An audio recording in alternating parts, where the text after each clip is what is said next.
అన్నంలోకి చపాతీల్లోకి కలిపి కామన్గా ఒక కూర ఉంటే బాగుంటుంది. అది ఆరోగ్యానికి కూడా చాలా మంచిదై ఉండాలి అనిపిస్తే పాలకూర ఉల్లికారం ట్రై చేయండి ఫ్రెండ్స్. ఇవాళ నేను ఆ రెసిపీ చూపించబోతున్నాను, చూడండి. హాయ్ ఫ్రెండ్స్, ఈజీ వెజ్ రెసిపీస్కి తిరిగి స్వాగతం. పాలకూర ఆనియన్ ఫ్రై లేదా పాలకూర ఉల్లికారం చేసుకోవడానికి కావాల్సిన పదార్థాలు చూద్దామండి. పాలకూర కావాలి. పాలకూర ఫ్రెష్గా ఉండాలి. కాడలు కట్ చేసేసి ఉట్టి ఆకులు మాత్రమే సన్నగా తరిగి కడిగి పెట్టుకోవాలి.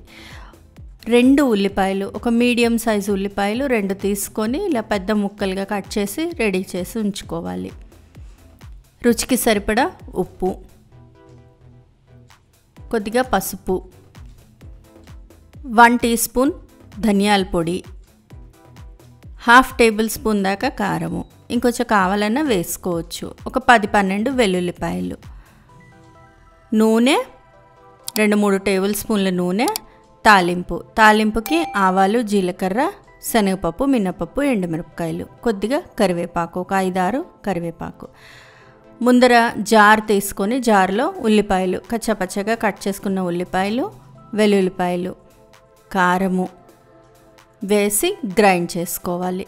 దీన్ని కొంచెం కోర్స్గా అంటే కొంచెం బరకగానే గ్రైండ్ చేసుకోవాలి, మరి ముద్దలాగా పేస్ట్లా చేసేయకూడదు. దానిలో రుచికి సరిపడేటట్లుగా ఉప్పు వేసేసి దాన్ని మళ్ళీ ఒకసారి గ్రైండ్ చేస్తే పేస్ట్ ఇలా రెడీ అవుతుంది.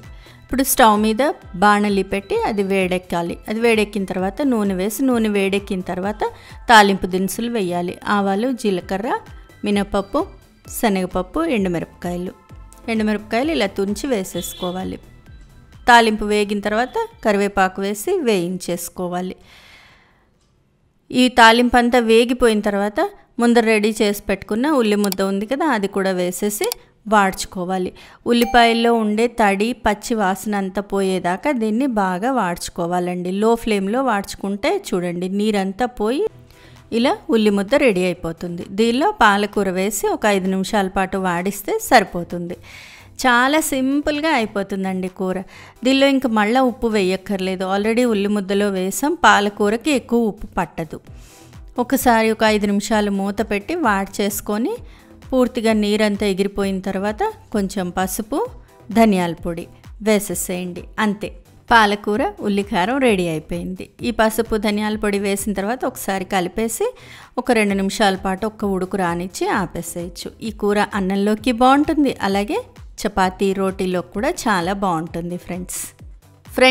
ఈ రెసిపీ మీకు నచ్చినట్లయితే మీరు ట్రై చేయండి. మీ ఇంట్లో వాళ్ళకి టేస్ట్ చేసి చూపించండి. ఎలా వచ్చిందో నాకు కామెంట్ బాక్స్లో కామెంట్ చేయండి. ఫ్రెండ్స్, ఈ వీడియో మీకు నచ్చినట్లయితే ప్లీజ్ లైక్ చేయండి, షేర్ చేయండి. ఛానల్ సబ్స్క్రైబ్ చేసుకొని వాళ్ళు ఛానల్ సబ్స్క్రైబ్ చేసుకోండి. ఆ బెల్ ఐకాన్ క్లిక్ చేయడం మాత్రం మర్చిపోకండి. మరో మంచి రెసిపీతో మళ్ళీ మీ ముందుంటాను. అంతవరకు సెలవు మరి, బాయ్.